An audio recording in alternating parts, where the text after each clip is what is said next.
I've been trying to represent some of the women in the Bible, give them equal covering. Not that Pastor Joe doesn't do that, but as well as you guys learning, I'm learning. So every time that I prepare for one of these Sunday evenings, I feel like I'm learning stuff that I did not know before.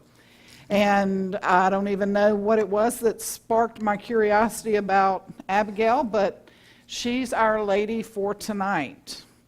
And leading up to her encounter with David, it's the time in David's life when he's fallen from grace with Saul. And we read in 1 Samuel 18, verses 9 and 10, that Saul actually jealously eyed David from that day forward. The next day, an evil spirit from God came mightily upon Saul, and he raved madly in his house, while David played the lyre with his hand, as at other times, and there was a javelin in Saul's hand. The scripture even says Saul became David's constant enemy. So this is the background of the events leading up to David and Abigail meeting one another. So once David became an enemy of Saul, he escaped. His first escape happened when his wife, I want to say Michal, hopefully that's how it's pronounced, she actually lowered David down through a window. Her father was not happy about it. Saul was her father. And he was able to escape to Ramah to be with Samuel. Samuel and David fled to Naioth until Saul arrived in Naioth. And when Saul arrived in Naioth, David fled to his good friend Jonathan. And Jonathan was Saul's son. They devised a plan to keep David safe while determining whether or not Saul was intent on killing David. Jonathan was convinced that his dad, wasn't really going to harm David, so they came up with this plan to keep David safe while they determined whether or not Saul was really intent on killing him. And after meeting with his father, Jonathan sent David a simple signal that meant it's not safe for you to come back here. He really is going to kill you. And he fled Saul's household. He went to Nob and sought help from Abimelech, the priest. And the priest gave David and his men some of the hallowed bread from the temple, from the temple. And David said, "Hey, do you have any weapons? I need to defend myself." And the priest said, "Well, all we have is that sword that you used to kill Goliath." So he said, "Well, I'll take it." So he took the sword, and there was actually someone in Nob that was not a spy for Saul, but he worked for Saul. And when he saw David there, he reported this back to Saul, and he said, "Hey, look, this is where David's at." And Saul ended up sending his soldiers there, and I don't remember the exact number, but they killed a lot of the priests for helping David.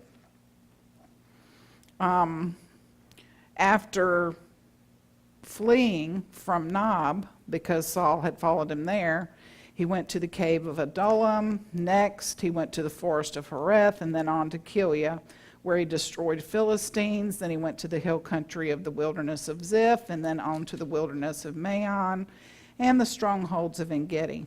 Everywhere that David went, Saul was pursuing him, including the wilderness of En-Gedi. And Saul actually went into the cave when David was in En-Gedi, and relieved himself, and David was actually so close that he was able to cut off a piece of Saul's robe. But he could not allow himself to harm Saul because Saul was still the anointed of God. And David tried to reason with Saul at that point. He said, hey, I was close enough to kill you, but I didn't. I don't want any harm to come to you, Saul. Why are you intent on hurting me? And they had a sort of temporary ceasefire, and at that time Saul returned home and David went on to the wilderness of Paran. And it was while David and his men were in the wilderness of Paran that were first introduced to Nabal and then later his wife Abigail. We get a lot more information about Nabal. We're told that he was a very rich man whose possessions and business were in Carmel. We know that he had 3,000 sheep, 1,000 goats, and that he was shearing his sheep in Carmel. We're told that he was rough and evil in his doings. Now, the only information that we're given about Abigail is that she was a beautiful woman of good understanding. So here David and his men are hungry, thirsty, dirty, tired, and they're probably fearful. They've been on the run from Saul and his army, and they would love a good meal. They'd enjoy a good rest. They've been out in the wilderness.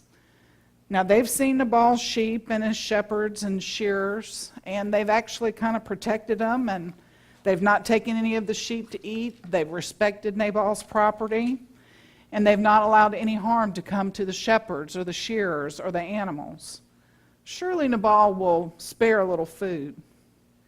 Turn with me, if you will, to 1 Samuel 25, and we'll read verses 5 through 12. And this is the exchange which took place between Nabal and David's men. And David sent out 10 young men and said to them, go up to Carmel to Nabal and greet him in my name, and salute him thus. Peace be to you and your house and to all that you have. I've heard that you have a shearer. Now your shepherds have been with us, and we did them no harm, and they missed nothing all the time they were in Carmel.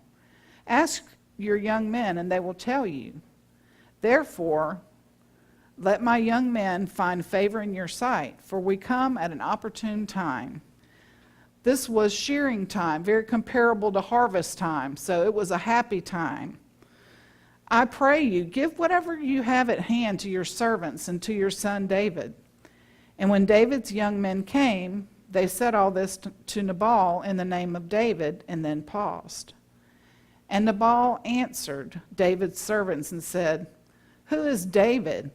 Who is the son of Jesse?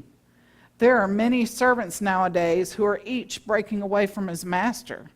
Shall I then take my bread and my water and my meat that I've killed for my shearers and give it unto men when I don't know where they belong? Now imagine, if you will, that you and your family decided that you were going to hike the Appalachian Trail over the summer and fall. Why you would want to do that, I don't know, but you've been washing in the creeks and eating MREs and whatever other non-perishable items you could find. You've been sleeping under the stars, using the porta potties when available and winging it when they weren't available. And don't forget, you've been checking over your shoulders and around every bend for the real threat of bears. You're tired, you're dirty, you're hungry, and you're thirsty. You thought your great aunt Helps-A-Lot was going to be waiting for you at the final checkpoint, but here you are, and she's nowhere in sight. You might be just a little bit frustrated. That's how David and his men felt when the young men returned and told them everything that Nabal had said. David said to his men in 1 Samuel 25:13, every man gird on his sword, and they did so. And David also girded on his sword, and there went up after David about 400 men, and 200 remained with the baggage. They were ready to take action, take food, take drink, take shelter, and they really weren't concerned about what they were going to have to do to get it. Thankfully, one of Nabal's young workers went to Abigail and told her what had happened. We pick back up in verse 14. But one of Nabal's young men told Abigail, Nabal's wife, "Behold, David sent messengers out of the wilderness to salute our master, and he railed at them. But David's men were very good to us, and we were not harmed, nor did we miss anything, as long as we went with them when we were in the fields. They were as a wall to us night and day, all the time we were with them keeping the sheep. So know this and consider what you will do, for evil determined against our master and all his house. For he is such a wicked man that no one can speak to him." So Nabal's young man is laying it out for Abigail. Your husband is a wicked man. These men have been here taking care of the shepherds and the sheep, but Nabal totally blew him off and wouldn't give him anything. I'm sorry, Abigail, but your husband's an idiot. Then in verse 18, it says that Abigail made haste and took 200 loaves, 2 skins of wine, 5 sheep already dressed, 5 measures of parched grain, 100 clusters of raisins, and 200 cakes of figs, and laid them on donkeys. And she said to her servants, "Go on before me, behold, I come after you." But she did not tell her husband. She's going to David and she's trying to make things right. This would be like Aunt Helps a Lot showing up at the last checkpoint on the Appalachian Trail with a decked out RV, stocked with every food you can imagine, clean clothes, plenty of hot water, and some Cottonelle or Charmin or whatever tickles your fancy. Abigail wants to make things right. She knows that her husband has made a really big mistake, and she wants to do what she can do to set things right. In 23, we read, verse 23, "When Abigail saw David, she hastened and lighted off the donkey, and fell before David on her face, and did obeisance. Kneeling at his feet, she said, 'Upon me alone let this guilt be, my lord, and let your handmaid, I pray you, speak in your presence, and hear the words of your handmaid.'" In verses 25 and 26, she tells David, "Nabal is a foolish man, just like his name means, foolish and wicked. I didn't know what was going on, my lord. Will you please take this gift and accept my apologies?"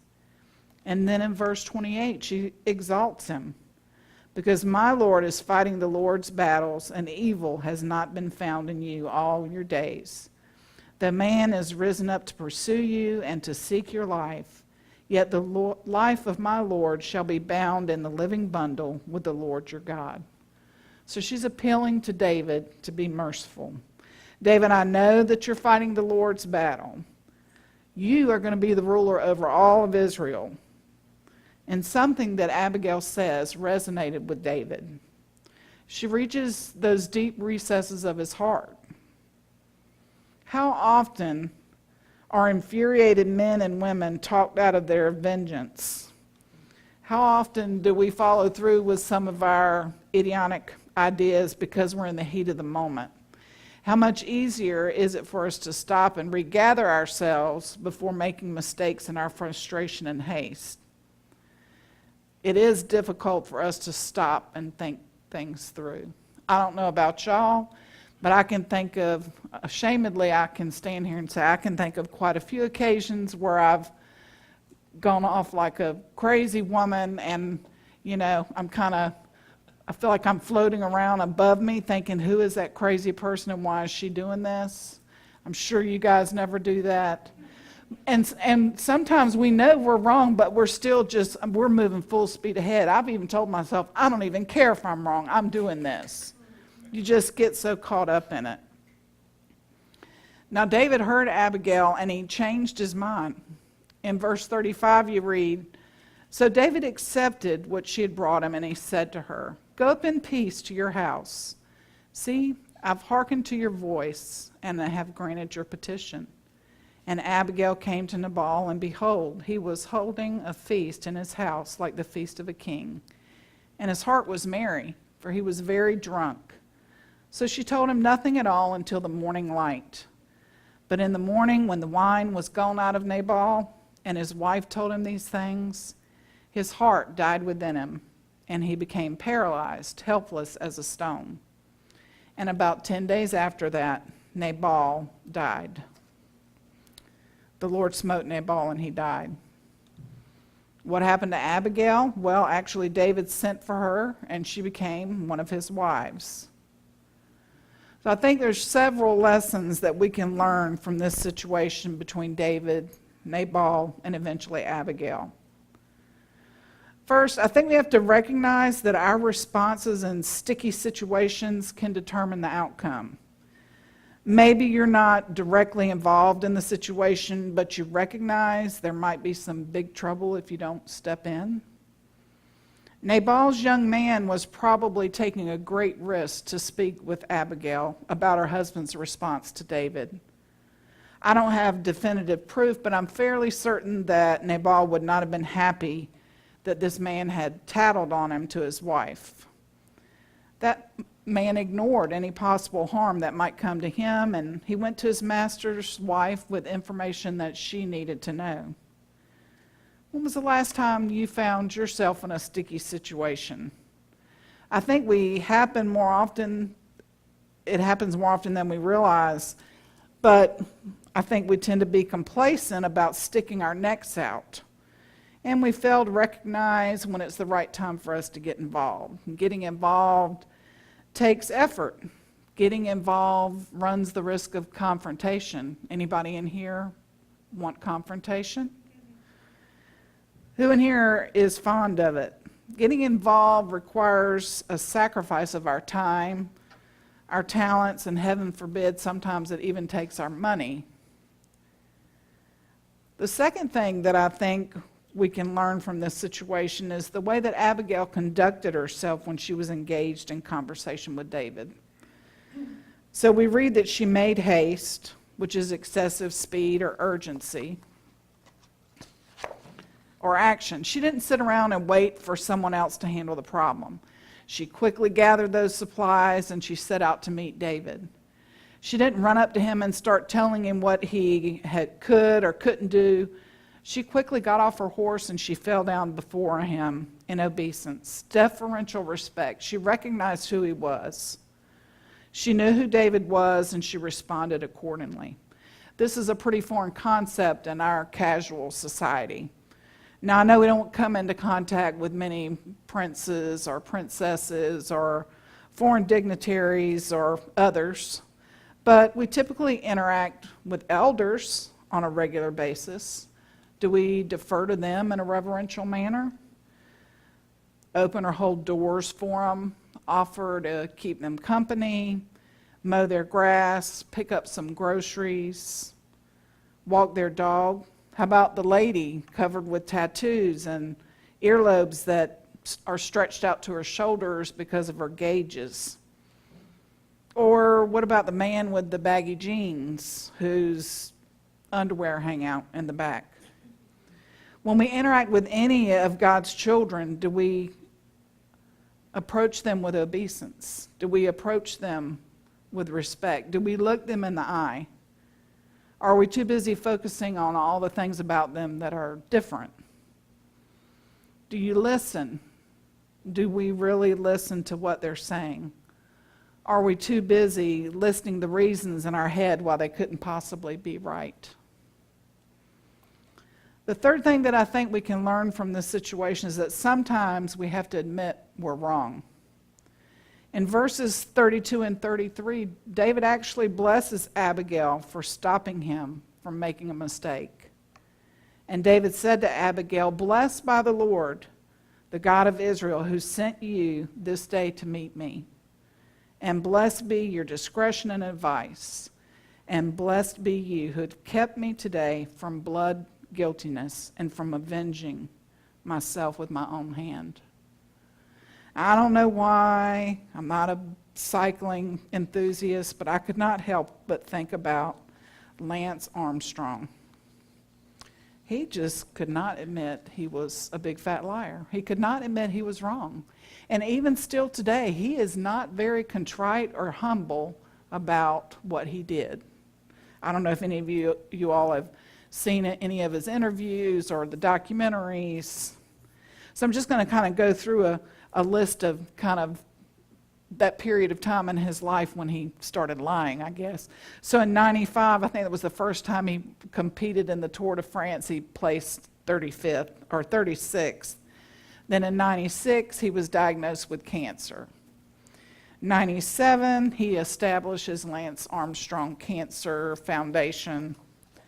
99, he tested positive for corticosteroid triamcinolone. And how he beat it was he had his doctor sign a backdated certificate stating that it was a skin cream. Then in 2000, I guess he won the Tour de France, 99. He won it again in 2000. 2 months later, he won the bronze medal at the Sydney Olympics. He publishes his book, It's Not About the Bike, My Journey Back to Life. 2001, he wins. 2002, he wins. There's a 21-month investigation. They find no evidence of drug use. 2003, fifth win. Sixth win in 2004. 2005, the newspaper L'Equipe alleges that EPO was found in several samples, but nothing came of it. 2008, he announces his return to professional cycling. I'm not sure at what point, even one of his friends, one of his teammates is like, yeah, he used it, so did I. 2009, he came in third in the Tour de France. 2010, he came in 23rd place in the Tour de France. In 2011, he retired from professional cycling. And let's see, like 3 pages of stuff. 2013, he admitted in an interview with Oprah Winfrey that he admitted to using banned performance-enhancing drugs. And I thought this one was really interesting because I think once you start lying, you just kind of, you go with it. Apparently that was the case in the doping allegations. But it says in 2015, he pled guilty to careless driving for hitting 2 parked cars in Aspen, an incident for which he had his girlfriend initially take the blame. So I think he might just be an all-around liar. Why is it so hard for us to admit that we're wrong? We don't want to admit we're wrong because we're afraid we might look stupid or ignorant. If we say that we're sorry, it can lead to shame and it can make us feel bad about ourselves. We think saying I'm sorry might lead to other arguments. We don't like to apologize because we think if we say I'm sorry, it means the other person is 100% right. Sometimes you still need to apologize. It doesn't mean the other person's completely right. When we apologize, we're scared that a floodgate of emotions might be unleashed. We don't want to be vulnerable. Now, I wanted to share kind of how all of these things can, if you don't adhere to these things that I've mentioned, what can happen. And in 1980, I'll call it the perfect storm. It found its way to our home in Fayetteville, North Carolina. My parents were bitterly divorced in 1974, and the bitterness, frustration, and injustice grew into an explosive volcano. So you had my dad, who was behind in child support. He had been pocketing insurance checks, and then he was supposed to be paying for part of our musical instrument rentals. And then you got my sister, who's bound and determined that she's going to live with my dad. And then you have this very disappointing court ruling. My parents had gone to court because of all these issues, and the judge ruled in my dad's favor. It was literally the perfect storm. I arrived home from school that day to find my mom sitting at the dining room table crying, and I told her, I said, I need to get ready for softball practice, and she said, you're not going to softball practice when your sister gets home. We're going to be having a family meeting. So I headed to my room with a sense of dread, and after my sister arrived home, we all gathered around the table as my mother calmly announced that we all had to make a choice. We could go and live with our dad and never see her again, or we could stay with my mom, eventually move to Oregon and never see my dad again. The three of us were sent to our rooms, and we were told we couldn't come out until we had made our decision. My brother quickly made his decision to stay. My sister quickly made her decision to go, and I said, Mom, I want to stay until y'all move to Oregon. I don't want to move to Oregon. I didn't want to be away from my family. And she told me that wasn't an option. The next days of my life are a blur. My dad showed up in his motorhome with his girlfriend and his dear sisters. Our belongings were packed in garbage bags, and we were sent off with this blessing. Take them and raise them to be whores and whoremongers. Take the back child support you owe, get it all in $1 bills, and use it for toilet paper. Your mom was floating above herself at that moment. What happened? First, no one recognized or cared that their responses in this sticky situation determined the outcome. My mother was having a nervous breakdown and did not seek wise counsel. My grandparents lived less than 20 minutes across town. She never called my grandparents. She never called a family member. She never phoned a friend at all. She was gone. My father, he could have cared less how sticky the situation was. He was happy that the court ruled it in his favor, and sticking it to my mom was his greatest joy. Second, neither one of my parents cared or considered the other person when they were communicating with each other. An honorable person would have seen the mental condition that my mother was in and would have sought outside counsel. My mother was wounded and acting out of pain, while my father was reveling in victory. Finally, my mother could not admit that she was wrong until it was too late. She called the very night that we left, begging us to come home and telling us what a big mistake that she had made. But there was a lot of damage that was done. I mean, for anybody that knows how yucky divorce can be. And there are still scars to this day. So don't you think Abigail was she was scared of making a fool in front of herself, in front of David? And don't you think David wondered what Abigail might think of him when he thanked her for keeping him from shedding blood? So I want us to think about how we can react differently the next time we're in a tricky situation. I want us to take a deep breath and try to meet the other person where they're at. I want us to pay attention to them and look them in their eyes. Rephrase what they've said to you so they know that you really are listening. And don't be afraid to admit when you're wrong, because admitting fault can open the floodgates of healing. And I think that's the thing that I really want to focus on tonight, is admitting when you make a mistake. There isn't a person in here who hasn't made a mistake. But a lot of times we are so determined not to let anybody see our vulnerabilities, not to let anyone see our weaknesses.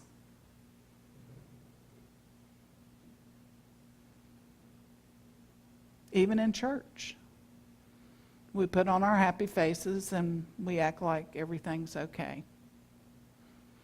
So whatever you've done wrong, I want you to know that we serve a Lord who will forgive you. And not only that, but there are people in this room that if you need to be accountable to somebody, you can share with them and they'll still love you.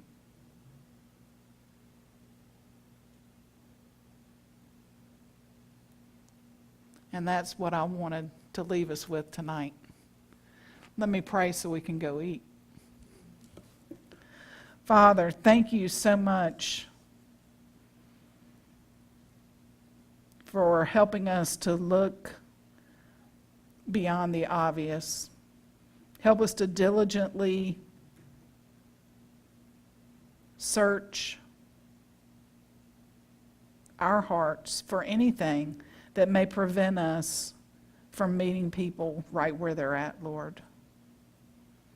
Father, help us not to be afraid of failure, because failure is how we learn to do things differently. Father, I pray that we would be a church that loves without judgment. I pray that when people walk in our doors, that we will look at them and we will listen to them and we will hear them. Lord, when we're wrong, help us to admit it and to move on. Father, I thank you for the opportunity that you've given me, Father, just to study your word and to learn about Abigail. And Father, I just pray that you would help me to apply these things to my own life. I pray that if someone heard something tonight that ministers to them, Lord, that they would apply it to their lives. Father, I pray that you would bless this food which we're about to receive. And Father, I thank you for those ladies who have served in the kitchen tonight. Would you bless them as well, Lord? It's in your name we pray. Amen.